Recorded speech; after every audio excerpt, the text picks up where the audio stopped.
Hello friends, आप सबका Bhavya classes के एजुकेशनल प्लेटफॉर्म पर मैं भरत बरवड़ आप सबका हार्दिक स्वागत करता हूं।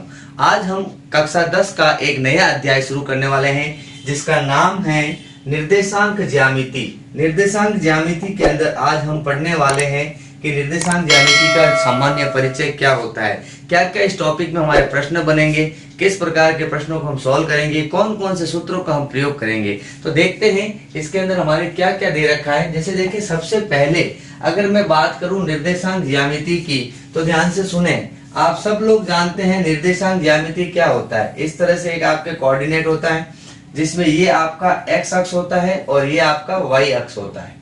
इसको बोलते हैं x अक्ष और ये होता है आपका, इधर हुआ x अक्ष और ये हुआ y अक्ष। यहाँ पे भी y होता है, यहाँ पे भी अपने पास x डैश और ये हो जाएगा y डैश।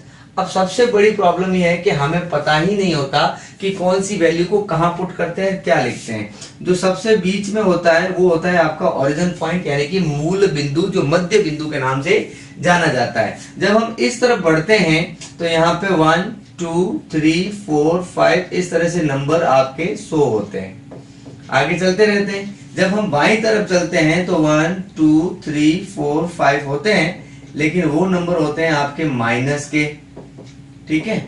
और जब हम y अक्ष पे हम ऊपर की तरफ जाते हैं तो सारे नंबर आपके किसके होते हैं, पॉजिटिव के नंबर होते हैं। ऊपर की तरफ जाओगे तो पॉजिटिव और नीचे की तरफ जाओगे तो वो आपके क्या होते हैं, नेगेटिव नंबर होते हैं। यानी अब आपको ये चीज ध्यान रखनी है कि इस ब्रैकेट के अंदर देखो x भी आपका प्लस का और y भी आपका क्या आता है, प्लस का। और इस कॉलम के अंदर आपके पास x आता है माइनस का और y आता है आपके किसका, प्लस का। और यहाँ पे देखो x भी माइनस का और y भी क्या होता है, माइनस का। यहाँ पे क्या होगा, x तो प्लस का है लेकिन y आपके माइनस का है। तो आपसे कई बार 2 नंबर का सवाल की जगह 1 नंबर का सवाल पूछा जा सकता है कि जब हम निर्देशांक ज्यामिति का जो हमारा कोऑर्डिनेट होता है, इसके प्रथम खंड में ये होता है हमारा प्रथम खंड। प्रथम खंड में कितने जो वैल्यू हैं वो x और y की जो वैल्यू है वो दोनों प्लस की है या एक प्लस एक माइनस के है, दोनों माइनस के। आपको ध्यान रखना है प्रथम में आपके दोनों प्लस हैं और सेकंड वाले घर के अंदर आपके x माइनस का है और y आपका प्लस का है। और थर्ड वाले घर के अंदर आपके पास क्या ध्यान रखना है, दोनों माइनस है। और फोर्थ वाले घर के अंदर आपको क्या दे रखा है कि एक प्लस है और एक माइनस, यानी x की वैल्यू आपकी जो है वो प्लस की है और y की वैल्यू आपकी क्या है, माइनस की, ठीक है। अब इस कोऑर्डिनेट के अंदर जो आप सबसे बड़ी चीज ध्यान से सुने, इसमें 2 वर्ड आपके एग्जाम में पहले भी पूछे गए हैं कि भुज क्या होता है और कोटि क्या होती है। जैसे देखो, सबसे पहले मैंने लिखा भुज, किसी भी बिंदु की y अक्ष से दूरी, क्या कह रहा है, y अक्ष से दूरी उस बिंदु का x निर्देशांक या फिर भुज कहलाता है। तो ध्यान से सुनो, जैसे ये एक है हमारे पास, यहाँ पे जैसे मैंने आपके लिए लिखा, मैं सपोज मान लेता हूं यहाँ एक पॉइंट लिया मैंने इसकी सीध में, ये एक मैंने यहाँ पे क्या लिया, पॉइंट लिया। अब ये जो है x y अक्ष से दूरी, यानी क्या कह रहा है, देखो x y अक्ष से दूरी उस बिंदु का क्या कहलाता है, x निर्देशांक। तो ये y अक्ष है, y से ये कितना दूर है, y से ये आपके कितना दूर है, तो इसको हम क्या बोलते हैं, ये हमारे लिए इसकी दूरी होती है। तो यानी जब आप पता करेंगे कि y अक्ष से दूरी को हम बोलते हैं हमारा कि x निर्देशांक बोल सकते हैं उसको, या फिर आप उसको क्या बोल सकते हैं, भुज बोल सकते हैं। उसी प्रकार से हम किसी भी कोटि के अंदर, कोटि का मतलब क्या होता है, x अक्ष से दूरी उस बिंदु का y निर्देशांक होता है, यानी वो x से कितना दूर है वो हमारे लिए क्या हो जाएगा, कोटि कहलाएगा। तो ये 2 परिभाषाएं आपको ध्यान रखनी है। और एक चीज ध्यान रखना कि x अक्ष पर जो भी बिंदु होंगे उसके निर्देशांक हमेशा क्या होंगे, x और 0 होगा।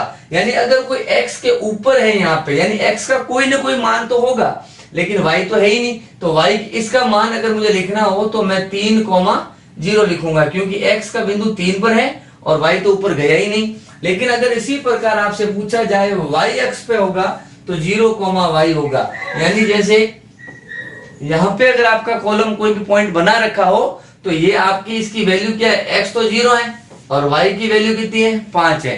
तो ये आपको थोड़ा सा पढ़ना है और इसको ध्यान से रखना है। अब हम बढ़ते हैं हमारे चैप्टर के अगले पड़ाव में। वहां पे सबसे पहली हेडिंग आई आपके पास क्या, दूरी का सूत्र।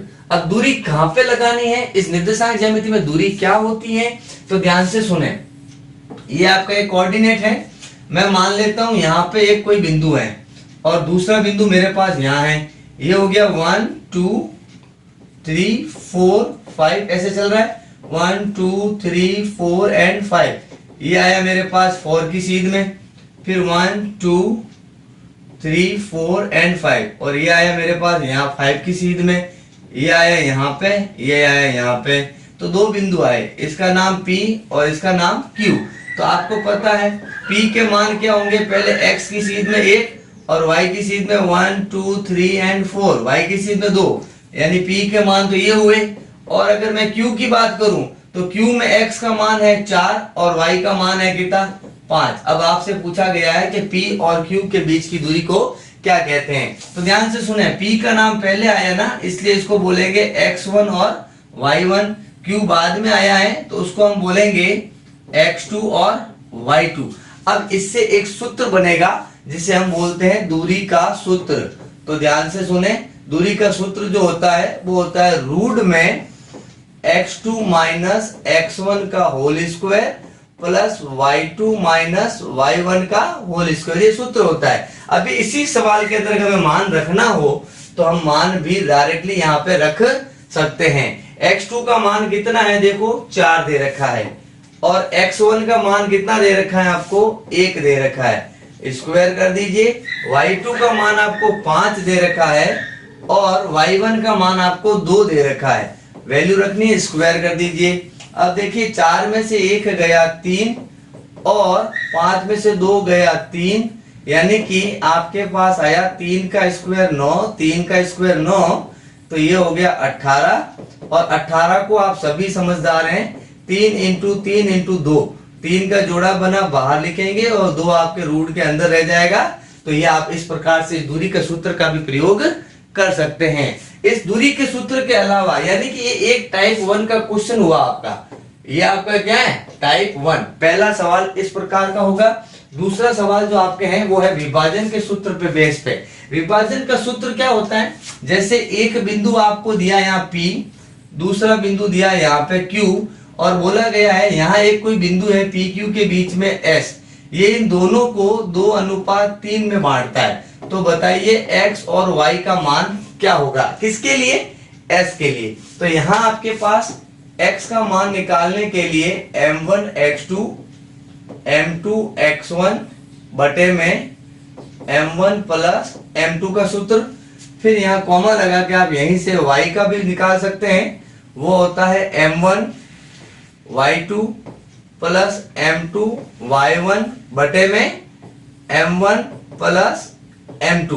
अभी मैंने थोड़ी देर पहले बताया कि p के जो मान होंगे वो x1 y1 होंगे और यहाँ q के जो मान होंगे वो x2 y2 होंगे। यानी जब आप दूरी के सूत्र का यूज करते हैं तो जो नाम पहले आता है उसको x1 y1 माने, जो बाद में आता है वो x2 और y2 माने, प्लस जो बीच में अनुपात दे रखा है, ये अनुपात ही आपका क्या होता है, m1 रेशियो m2 होता है। तो इसकी वैल्यू से हम s के लिए x और y का मान आराम से ज्ञात कर सकते हैं। तो ये हुआ आपका 2 नंबर प्रकार का प्रश्न। तो इसमें 2 सवाल हो गए। अब इसमें टोटल सवाल कितने हैं वो भी देखते हैं। देखो अब हमारे पास क्या बचा, मध्य बिंदु के निर्देशांक। मध्य बिंदु का क्या मतलब होता है, ध्यान से सुनना। यहाँ जैसे एक पॉइंट लिखा, दूसरा पॉइंट यहाँ लिखा, वैल्यू रखी मैंने, इसको a माना और इसको b माना, मैंने कहा इसका बीचों बीच का बिंदु कौन, c, ज्ञात कीजिए। तो ध्यान से सुने, इसके बिंदु को आप सब समझते हैं x1 और y1 बोलते हैं, और इसके बिंदु को हम x2 और y2 बोलते हैं। अब हमें निकालना है c के निर्देशांक। तो c के निर्देशांक के लिए आप क्या करेंगे, आपको पता है x का मान निकालना, c के लिए x और y निकालना है।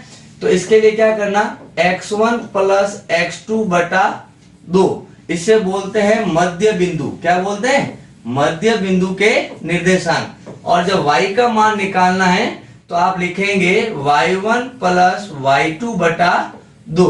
इसके अलावा आपके कोई भी सवाल इस प्रश्नावली के अंदर नहीं बनता है। तो ये हुआ 3 नंबर आपका क्वेश्चन। अब ध्यान से सुने, हमने फॉर्मूले पढ़े 3 फॉर्मूलों के बेस पर हमें क्वेश्चंस करने हैं और इसके बेस पे आपको इस प्रश्नावली के नंबर मिलेंगे कितने, 7। यानी ये 7 नंबर की प्रश्नावली और सिर्फ आपको कितने क्वेश्चन पढ़ने हैं, 3 प्रकार के प्रश्नों की प्रैक्टिस करनी है और आपकी परीक्षा में 7 नंबर आराम से आ जाएंगे। तो आज आप बैठकर मैंने जो आपको 3 सूत्र बताए, इन सूत्र को रिवीजन कीजिए, इसको प्रैक्टिस कीजिए।